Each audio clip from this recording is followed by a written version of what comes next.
Won't be too long. Ladies and gentlemen, family and friends, and Adam, my beautiful new wife and I would like to thank you all for sharing in our dream come true, so thank you for being here today. We would also like to give a special thank you to Emma's Auntie Liz and family, Auntie Chris and Uncle Mick, my three brothers and their wives, and my mum and Stuart for travelling as far as they've had to join us today, so thank you. While I have the chance, I would also like to share a thought for two people who could not be with us on this day. They may not be sat here on the top table where they belong, but we feel they have never really left our side. That's my best friend in the whole wide world, the lady who never judged me and only ever loved me, my nan, Hazel Johnson, and Emma's sister, Anne-Marie. I know I never got to meet her, but I do know she'll be so proud of you today, Mrs. Foskett. And I can imagine that they are both together, loving this day as much as we are right now.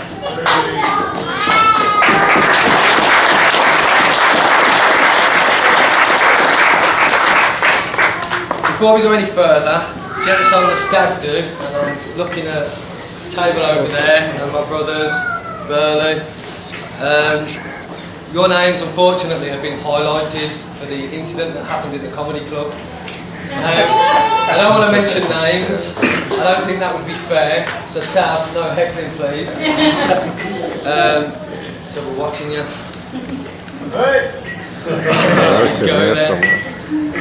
Okay, well to the bridesmaids, I think you'll all agree that they look amazing, and girls, I want to say a special thank you. Today wouldn't have been as good as it is and a dream come true for me and Emma, so thank you very much. We have a few little gifts for you, which Charlotte's going to help me hand out.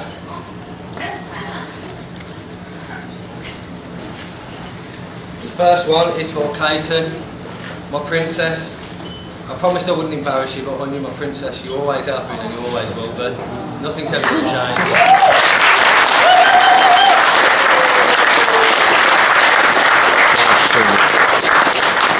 Don't, because now I'm going to go. I want you to know, I don't even have to read it. I know that sometimes we don't get on and we wind each other up as much as we do. But there's not a day that I'm not proud of you and that me and Emma just are not blown away from what you do for us. So it's a little something in the card. And you know, open it in your own time, but we just want you to know that we love you. And next to Emma's sister, Jen, aka Dude, or as I lovingly call her, Sister.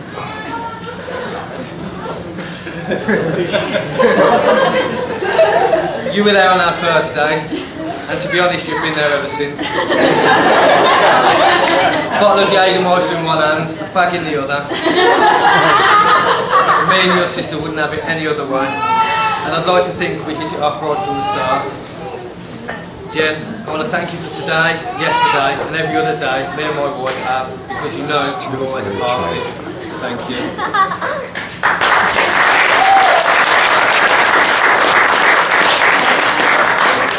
Now to Charlotte, Pingu as I love to call her.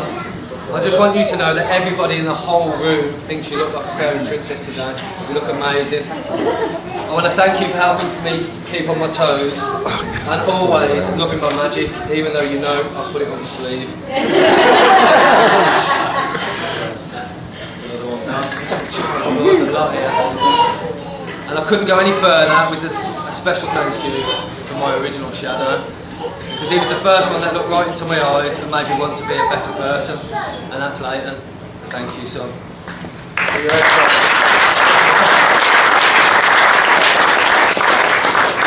People may think I'm strange the way I confide in you, but son, I asked you for your advice on getting engaged, and I would look nothing more than you being here, right next to me as my best man.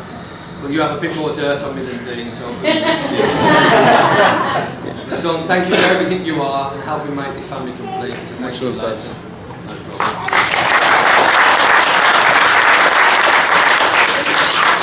And while I have this chance, I would like to thank my brothers, two there, one there. Scott, growing up, you were my hero. Managed to hold my hand through those early rave days in the 90s. You taught me how to chat up girls and how to treat them. Suffice to say, I have changed my ways and I found myself a princess because of it. Thank you. Elliot, you stepped up because a 17-year-old raver didn't really seem to be the way to go. So So he put me up in Hong Kong, and I began to learn what life was really like. And without that, I wouldn't be here where I am right now. So cheers, bruv, another fine mess you've got us into. And last for a reason, my little brother Adam, bruv. At the time when we lost our best friend and Nan, we stuck together and played COD back in those days before half of them knew how to spell it. Our whole world went tits up. I was in hospital and I thought I wasn't going to see the kids again, and you were the one that kept me sane. Then you left me, you joined the Navy and became not just a brother, but a good friend and somebody I miss, and I mean that.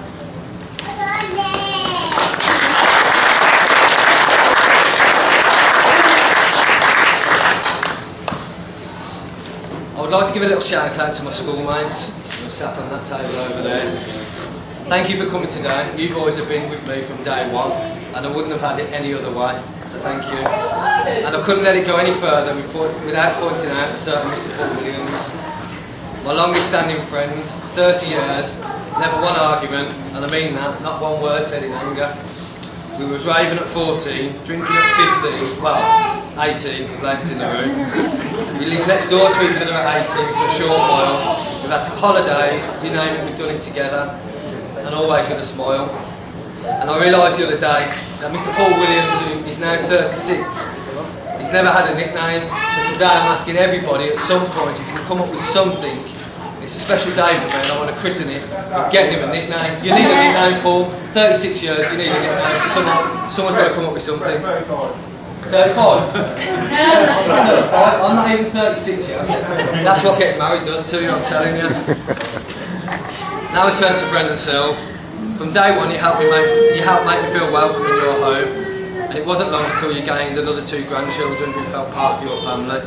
So much so, my mum and Stuart now use Cullingham Palace as their first port of call when they stop in Birmingham. You've even adopted one of their dogs and often look after their other dog. I really want to take this chance to say thank you for the perfect job you have done in raising the most beautiful gift in the world, and a gift I can't wait to unwrap later. I'm allowed one. Now then, I turn to my mum and Stuart. Looking back, I know it couldn't have been easy bringing up such a talented and gifted child. Come on. But you have. Mum, every step of the way you have been there. Me and the kids would not be where we are today if it was not for what you have sacrificed for us. Telling you I love you never comes close to explaining how much that is, but I'm never going to stop. I love you and I always will. Thank you.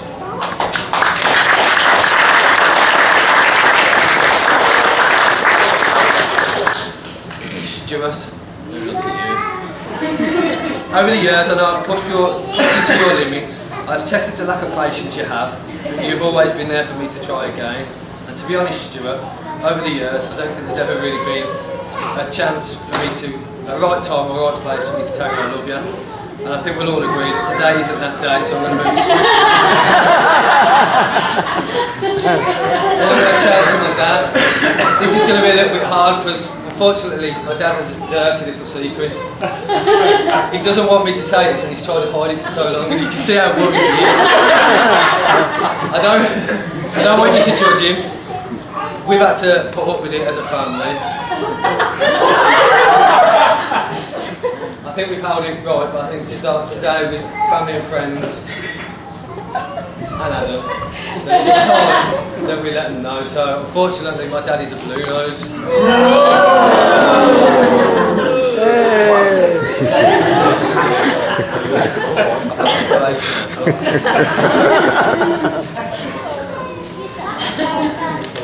Thank you, Dave. That's why you're the best, man.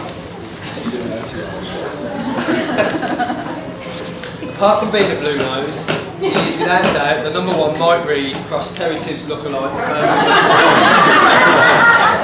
Dad, I just want you to know that I love you so much, and if I have 3 present kids, plus any more that we gather along the way, maybe not. If you love me as half as much as I love you, then I know that it will happen. Thank you.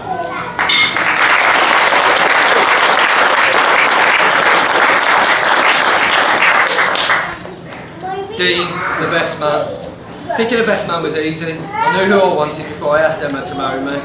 He couldn't make it today, so we've asked a special leave for Dean, who I must say he's hidden his tag well, but we have promised to get him back before his curfew's over.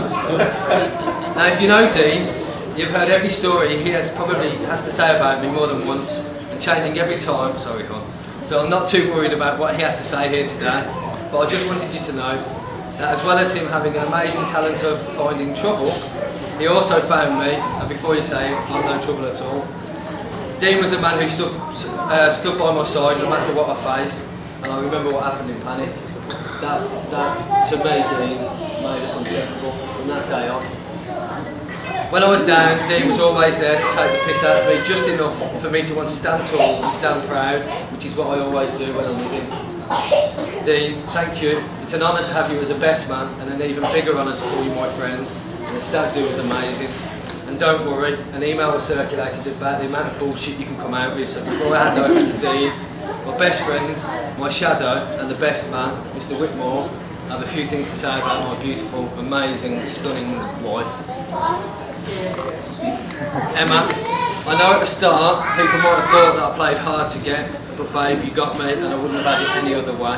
I can't believe that this day has arrived so quickly. It only seems like yesterday that we met O'Neill's when you tripped down the stairs. At that point I know you'd already fallen for me. Having you and Charlotte come into our lives has helped me realise how much of life we were missing out on. Emma, this day is definitely a dream come true for me. There used to be a time when I built barriers, and most of the room will tell you I wouldn't let anybody close. But you worked your magic and you knocked them down, and I thank you for that. What I'm really trying to say is I'm so proud to be the man who can call you my wife, best friend and my soulmate, and babe, I'm so in love with you.